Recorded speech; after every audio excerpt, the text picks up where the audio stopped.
qu'ont en commun un kiosque à hot dog, un taureau mécanique et un tombe à l'eau?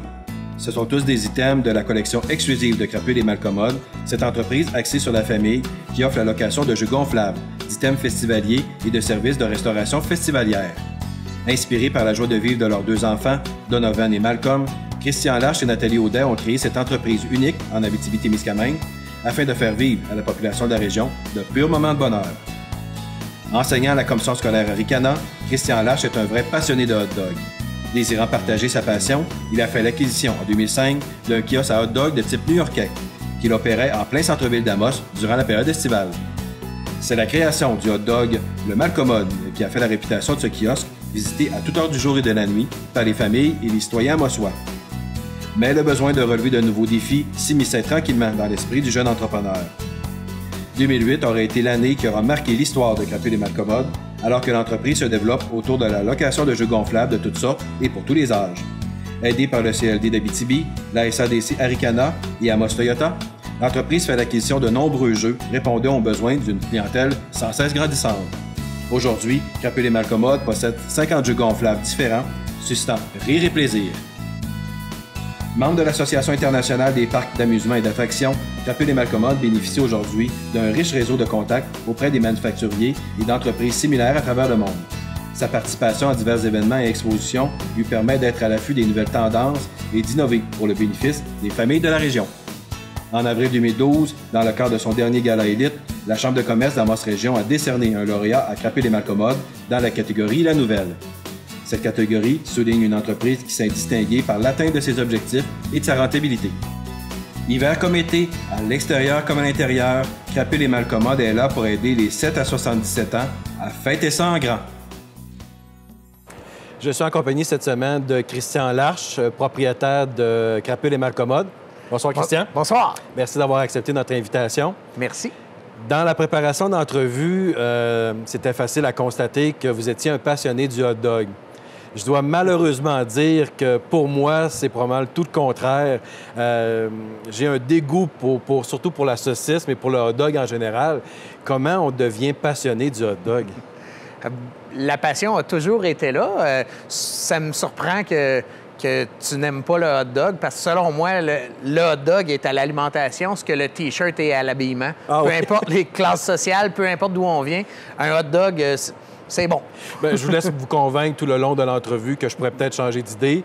De là, vous faire la promesse qu'on ferait une dégustation à la fin, peut-être pas, mais on verra. On verra si vous serez convaincant dans vos propos. D'accord. Vous êtes prof d'anglais depuis une douzaine d'années. Oui. Comment on démarre une entreprise où on décide de prendre le risque de devenir entrepreneur? Comment cette transition-là s'est effectuée? Ça s'est fait assez naturellement. Étant enseignant, on a les périodes estivales qui nous sont libres. On a les fins de semaine, on a les vacances.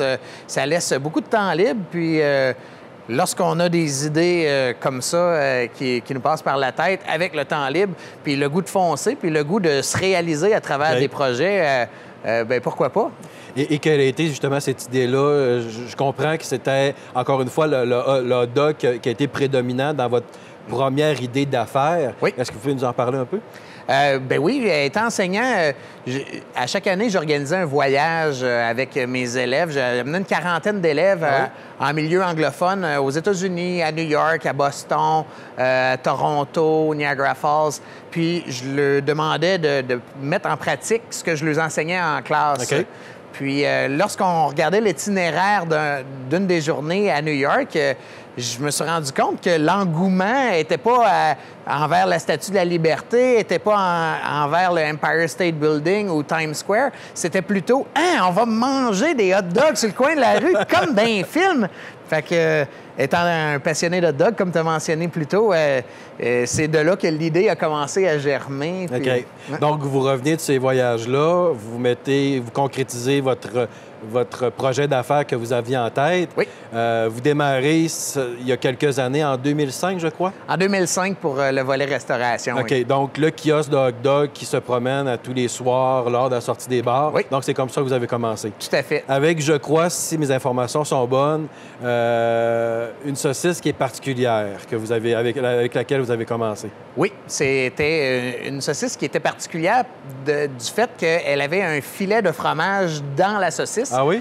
Et lorsque la saucisse cuisait, le filet de fromage fondait. Et quand on croquait, le fromage coulait dans notre pain hot dog. Ça faisait délicieux. Et moi, je renchérissais le tout avec une tranche de bacon sur le dessus. Vous commencez à me tenter, mais je vais laisser la chance aux coureurs jusqu'à la fin d'entrevue pour tenter de me convaincre. Je ne dis pas qu'on va faire une dégustation du hot dog d'ici la fin d'entrevue ou à la fin d'entrevue, mais vous commencez à bien... vous êtes bien parti pour tenter de me convaincre. Vous avez été aussi, je crois, l'entrepreneurship a toujours été en vous. D'ailleurs, vous avez été président d'honneur l'année dernière du Concours québécois en entrepreneuriat. Oui. Pourquoi avoir accepté ce rôle-là? Premièrement, je pense que le Concours québécois en entrepreneuriat est une chose qui est très, très, très qui est efficace comme outil de marketing lorsqu'on débute dans... OK. Ça nous outille... Lorsqu'on a commencé Crapule et Malcommode, le volet jeux gonflables, on a participé au Concours québécois en entrepreneuriat et on avait eu un prix, je pense que c'était en 2008, hiver 2008. On avait eu un prix, puis ça nous avait mis en contact avec les ressources, les personnes ressources dans le milieu, ce qui nous a bien aiguillés puis qui nous a mis sur la bonne voie, finalement, pour avoir un bon parcours d'entrepreneuriat. Vous êtes enseignant, on l'a mentionné, oui. Donc vous avez cette passion-là aussi d'enseigner la culture entrepreneuriale? Oui, c'est quelque chose que je crois comme outil, outil pédagogique. D'ailleurs, cette année, étant enseignant, mon directeur d'école qui a cette croyance-là aussi, qui pense que la pédagogie peut être bonifiée par le facteur entrepreneurial dans des projets pédagogiques. Okay. Il m'a donné le mandat d'encadrer certains de mes collègues, certains élèves qui ont le goût de tenter et de risquer l'entrepreneuriat. Et vous avez-vous des exemples concrets qui a permis dans ces dernières années-là de votre parcours d'entrepreneur, d'avoir ce premier constat-là, de cette passion-là que vous avez pu transmettre au fil du temps? C'est difficile à quantifier, ça. Je sais que j'ai plusieurs élèves, plusieurs anciens élèves qui sont venus me voir et qui m'ont dit qu'ils avaient été inspirés par le parcours de Crapule et Malcommode, par le parcours du Malcommode, des kiosques à hot dog, et par l'audace. On a souvent essayé des choses qui n'avaient jamais vu le jour encore en Abitibi ou à Amos. Puis ça nous a inspiré quelques-uns qui sont venus m'en faire part, mais sinon, c'est difficile à quantifier. Okay. Là. Je vais revenir dans quelques secondes, justement, à votre positionnement de votre entreprise en Abitibi, mais je suis sûrement pas la seule personne qui vous a posé cette question-là. Pourquoi Crapule et Malcommode? Pourquoi avoir choisi ce nom-là pour votre entreprise? C'est selon mes deux fils. Ah oui? Oui, mon plus vieux s'appelle Malcolm et souvent, pour rigoler, les gens disaient Malcolm le Malcommode ou c'est une association qui est facile à faire puis qui est bien rigolote. Alors, le nom Malcommode, c'est un nom qui fait sourire, c'est un nom qui est facile à retenir. Donc, on avait opté pour ça. En ce qui concerne Crapule, un an et demi après la naissance de Malcolm, on a eu Donovan. Puis Donovan, c'est une autre anecdote qui a fait que son surnom a été Crapule. Et Crapule et Malcommode est venu de Nathalie, qui est la mère de Malcolm et de Donovan, qui a dit finalement « Hey, c'est un nom tellement rigolo, puis ça n'y manque pas. À toutes les fois qu'on a des démarches à faire au niveau du gouvernement, des banques ou peu importe, à toutes les fois que je nomme l'entreprise, l'entreprise, les gens rigolent. Revenons rapidement en arrière. Donc, vous avez démarré avec votre kiosque à hot dog. Oui. Sous le chapeau davantage de Malcommode, si je comprends bien. Oui, c'est bien ça. C'est devenu en 2008 la création de ce qui est l'entreprise aujourd'hui, qui est Crapules et Malcommode. On en parle dans l'introduction, au tout début de l'émission, où c'est entre autres des jeux gonflables, l'animation que vous offrez. Quelle clientèle cible va s'intéresser aux services que vous offrez, justement? On a plusieurs clientèles cibles. Une des principales, ce sont au niveau des utilisateurs premiers, les familles. Ah oui? Oui. Les familles, c'est le cœur de Crapules et Malcommode. C'est ce qu'on cherche à viser à travers nos produits, nos services. Les familles cherchent à passer du temps de qualité en famille, à faire des activités qui vont plaire à tous et chacun des membres de la famille. Puis, je pense que c'est là-dedans qu'on est... C'est le créneau qu'on vise. On a aussi beaucoup d'entreprises qui veulent aussi entrer dans cette tendance-là de favoriser la famille, le bon temps en famille par le milieu de travail. Donc, on a plusieurs entreprises qui sont des bons clients à nous. OK. Vous avez une cinquantaine de jeux gonflables, comme on l'a Oui. mentionné en introduction, comme on voit en arrière. Donc, les entreprises et familles peuvent louer pour leur party, pour leur événement corporatif, ces jeux-là pour une journée, une fin de semaine, une semaine, par exemple? Tout à fait. On a des jeux gonflables qui vont vraiment jouer dans tous les âges, de 0 à 5 ans, des jeux pour adultes. On a un taureau mécanique, des tombes à l'eau, des mini-golf. On a une variété là, d'items en location, là, d'items festivaliers, des jeux gonflables qui vont plaire à tous les groupes d'âge, à tous les types de défis aussi. Je reviens encore dans le passé et j'aimerais qu'on refasse cette transition-là entre le kiosque à hot dog et les jeux de gonflables. C'était une suite logique pour vous d'augmenter les différents services ou d'aller vers l'animation, vers les jeux gonflables avec votre entreprise? Ça s'est fait naturellement.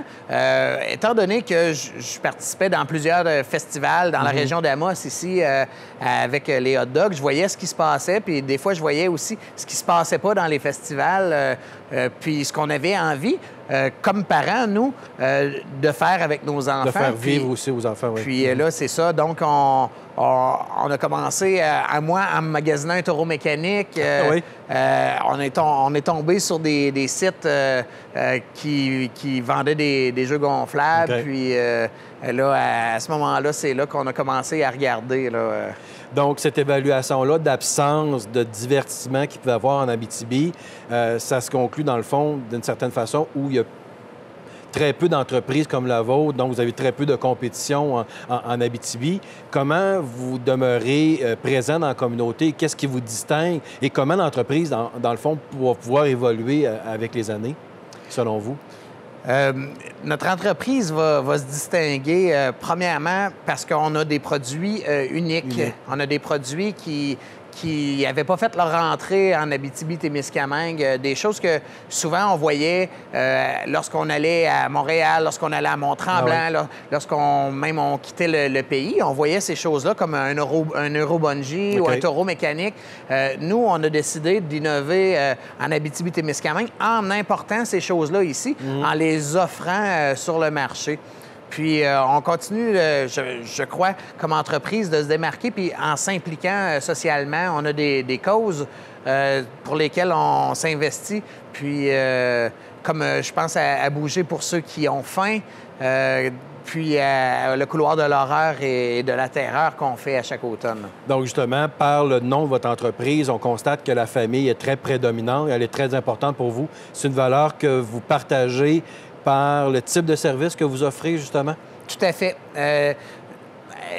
Tu as mentionné que je suis un enseignant. Nathalie est enseignante aussi. Oui. Donc, les enfants sont un peu une des valeurs pour lesquelles on veut travailler.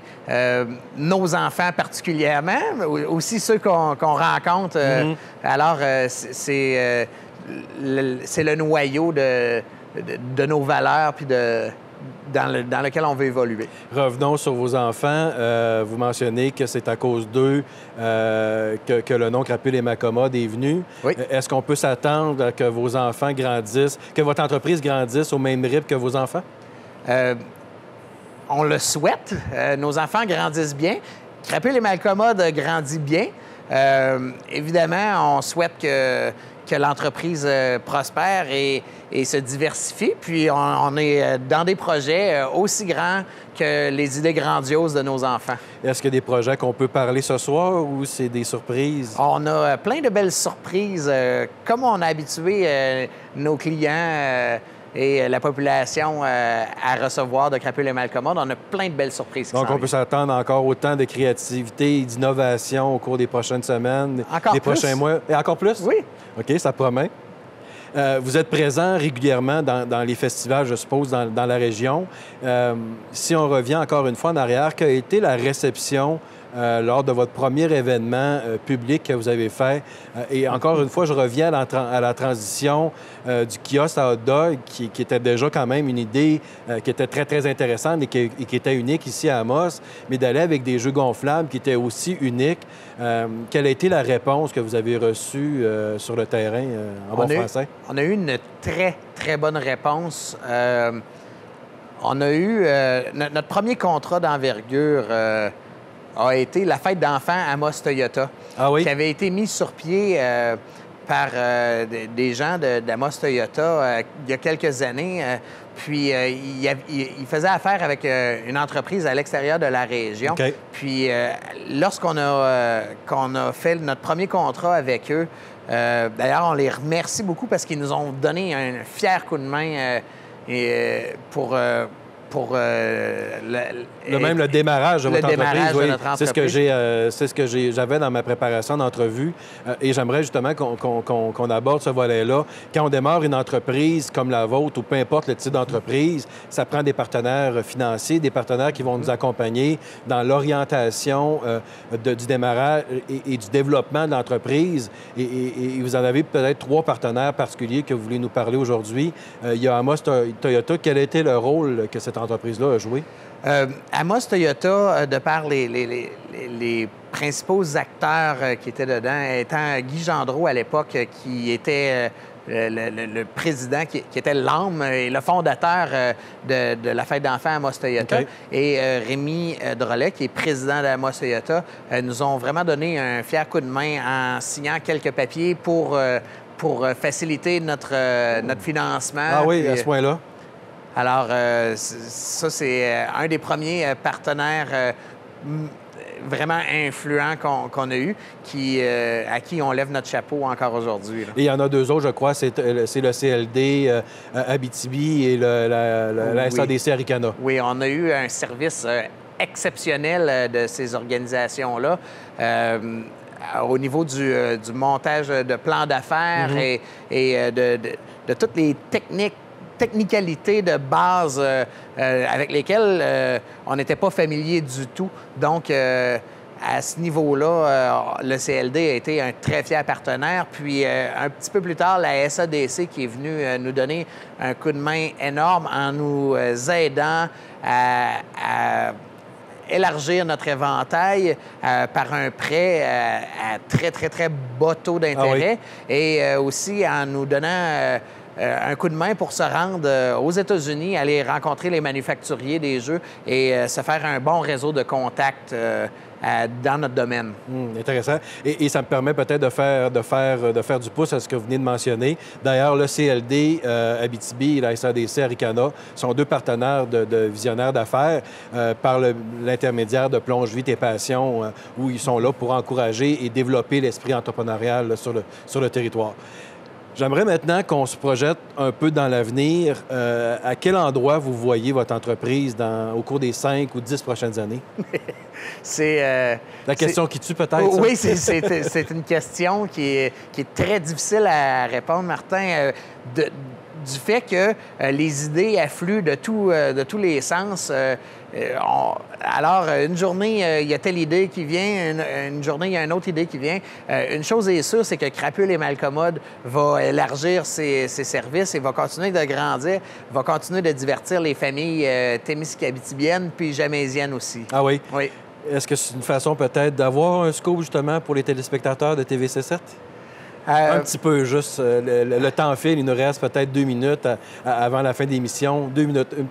Peut-être une petite tangente vers où vous allez vous diriger là, dans les prochaines semaines, dans les prochains mois. Bien, la tangente se dessine. Pour ceux qui connaissent Crapules et Malcommode et qui nous suivent depuis quelques années, les 1200 familles qui nous suivent sur Facebook ont peut-être dénoté une tendance. Lorsqu'on a élargi notre éventail de jeux gonflables, ensuite, on a commencé à élargir notre offre de service avec un Eurobungee, un taureau mécanique, des choses donc un peu plus mécaniques, un peu plus grandioses, un peu plus spectaculaires. Ah oui. Donc, peut-être dans cette lignée-là. Okay. Si on avait à faire une démonstration là, à la fin de l'émission là, sur quel jeu qu'on pourrait faire ensemble?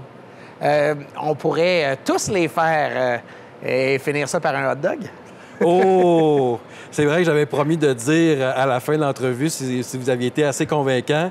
Je ne le ferai pas en ondes, ça, je suis persuadé et je vous le rassure, mais je suis peut-être à faire un effort et essayer. Mais il faut encore que j'essaie votre saucisse au fromage et bacon, par contre. D'accord.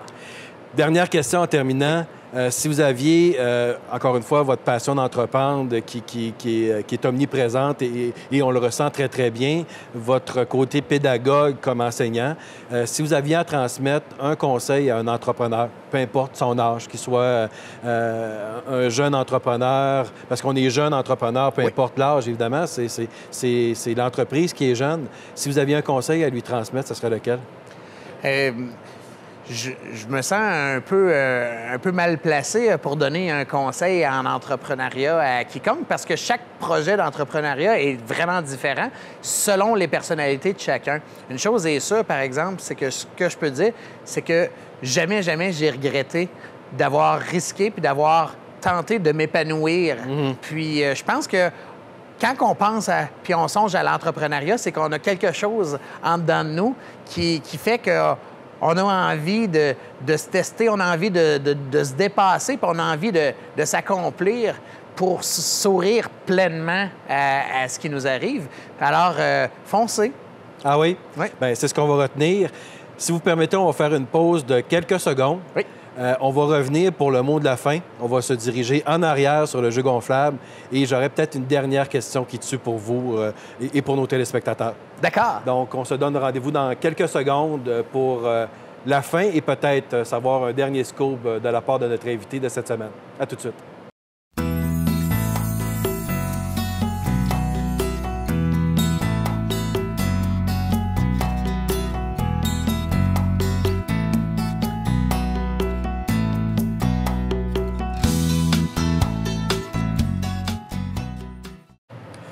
De retour à Visionnaire d'affaires et toujours en compagnie du propriétaire de Crapules et Malcommode, Christian Larche. Oui.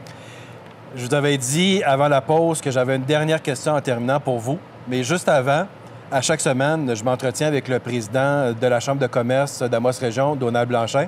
Donc, on regarde l'entrevue que Donald m'a accordée cette semaine. Bonsoir, nous sommes de retour à Visionnaire d'affaires. Je suis maintenant en compagnie de Donald Blanchin, président de la Chambre de commerce d'Amos Région et vice-président de Canada Lithium. Bonsoir, Donald. Bonsoir.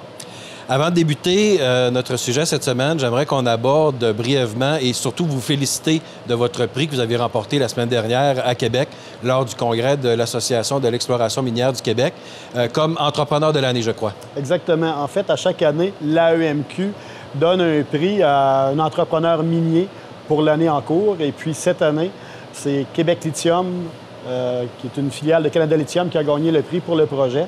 Et c'est véritablement un prix qui est extrêmement intéressant pour nous parce que c'est donné par l'industrie, donc par nos pairs, et qui, dans le fond, félicite l'équipe actuelle pour la réalisation du projet Québec Lithium. Donc, c'est un prix d'équipe et toute la corporation est très heureuse d'avoir reçu ce prix-là. Bien, encore une fois, félicitations. Merci. C'est très mérité.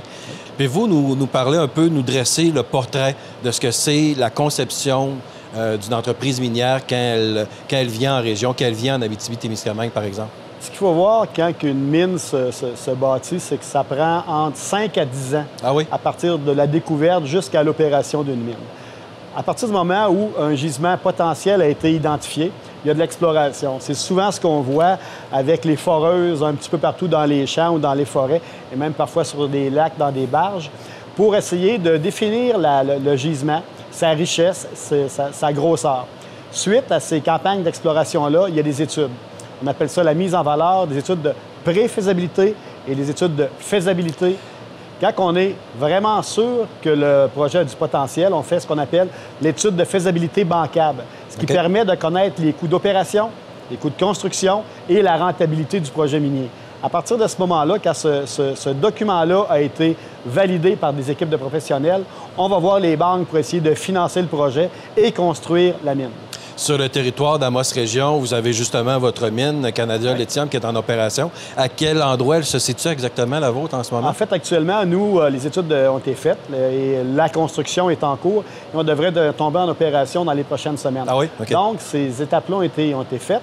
Suite à la construction, bien évidemment, il y a la mise en exploitation, la mise en opération de la mine, qui, dépendant des mines, peut durer 5, 10, 15, 20, 25 ans, dépendant de la richesse du gisement et de la grosseur du gisement. Dans notre cas, on a au moins 15 ans, mais on pense vraiment aller durer beaucoup plus longtemps que ça. Suite à l'opération, évidemment, il arrive un moment où la mine devient moins rentable, le gisement s'épuise. On tombe dans la période qu'on appelle de fermeture. Donc, toutes les installations sont démantelées, le site est restauré et après la fermeture, le démantèlement des installations, il y a des suivis environnementaux qui se font. On appelle ça les suivis post-fermeture, jusqu'à ce que tous les impacts potentiels et appréhendés de la mine ont disparu. Et là, à ce moment-là, les ministères reprennent la possession des terrains. La Chambre a son comité minier qui est présidé par Robert Cloutier de Royal Nichols. Oui. En quoi consiste ce comité-là? Quel est le rôle de ce comité? Le comité, au niveau mine de la Chambre de commerce, vise la promotion de l'industrie minière et de faire connaître aussi nos entrepreneurs aux différentes industries minières. En parallèle au comité mine, il s'est aussi créé un chapitre de l'Institut canadien des mines à Amos. Oui, qui a été inauguré récemment, je crois. Là. Définitivement, qui est aussi, le président est aussi Robert Cloutier de Royal Nichols. Et ce chapitre-là, encore là, vise à faire connaître l'industrie minière au milieu d'affaires amosois et de faire des liens entre nos entrepreneurs et ces différentes compagnies-là. Bien, on a vu, quand on a eu la crise forestière, qu'on était principalement, dans le secteur d'Amos, plus axé sur la forêt et l'agriculture. La problématique du secteur forestier nous a fait très mal. On la vit quand même encore. Mais Amos a quand même un très grand potentiel minier, on le voit. Et c'est véritablement sur ces bases-là, maintenant, mine, forêt et agriculture, qu'on peut continuer à développer notre ville, continuer à développer notre économie et des entrepreneurs qui, par la suite, vont pouvoir aller vendre leurs services à d'autres mines et continuer à enrichir le tissu économique de la ville d'Amos. Dans le domaine des ressources naturelles, au niveau des mines, il y a une tendance de fond, de développement. On pense à la Chine, on pense à l'Inde. Et même s'il va y avoir des fluctuations, la tendance lourde fait que les prix des ressources vont quand même rester élevés dans les 10-15 prochaines années à venir. Donc, positionnons-nous et profitons de ce cycle en hausse. Le développement durable doit être compatible avec le développement économique dans la région? Oui, puis il faut dire que les minières ont une mauvaise réputation à cause de leur passé. C'est sûr. À tort ou à raison? À raison. À raison. Mais il faut comprendre aussi que l'industrie, autant les minières que les forestières et même les industries de textile, il y a 30, 40, 50 ans, ne géraient pas leur gens de la même manière, ne géraient pas l'environnement de la même manière. Et on prend notre regard de 2012 pour juger des pratiques d'il y a 50, 60 ans. Sur ces belles paroles, je vous remercie d'avoir accepté encore une fois notre invitation. Donna Blanchet, présidente de la Chambre de commerce d'Amos Région, merci encore. On se donne rendez-vous à la mi-janvier où on pourra encore une fois échanger sur une problématique et un enjeu de la Chambre de commerce. Merci beaucoup. C'est moi qui vous remercie. Dernière question pour vous, Christian. Oui. Tout au long de notre entrevue, on a parlé de la famille. Donc, je suppose que dès le démarrage de votre entreprise, votre entourage a joué et a occupé une place importante tout au long du développement de Crapule et Malcommode. Pouvez-vous nous en parler? Ah, tout à fait. Dès le départ, la famille a été omniprésente. Ils nous ont supportés dans l'élaboration des plans. Dès qu'on a recommencé à recevoir notre équipement, On avait des gens qui nous aidaient à le monter, à opérer notre équipement, à tester aussi. Ça venait sauter, ça venait danser. Nos parents, ils étaient là, ils nous ont appuyés beaucoup. On a aussi plusieurs couples d'amis qui sont venus travailler bénévolement avec nous et qui amenaient leurs enfants qui en profitaient autant que les nôtres. Bien, ça fait un plaisir d'avoir cet échange-là aujourd'hui et d'en connaître un peu plus sur l'origine de la crapule des Malcommodes. J'ai peut-être pas parvenu à en connaître autant que j'aurais voulu sur l'avenir. Il va falloir que je vous réinvite à une prochaine saison. Je vous avais promis d'essayer le hot dog, mais comme l'infrastructure ne nous le permet pas, ça va être plus simple de déguster le popcorn que vous avez aussi lors de vos événements. Tout à fait. Christian Larche, propriétaire de Crapule des Malcommodes, merci infiniment de votre passage à l'émission Visionnaire d'affaires et bon succès pour le futur. Merci beaucoup. Merci. Sur ça, je vous donne rendez-vous en janvier, à la mi-janvier, où on dégustera peut-être pas du popcorn avec notre autre invité, mais il sera aussi sûrement intéressant. Donc, joyeuses fêtes et on se retrouve en janvier pour une autre émission de Visionnaire d'affaires. Merci et à bientôt.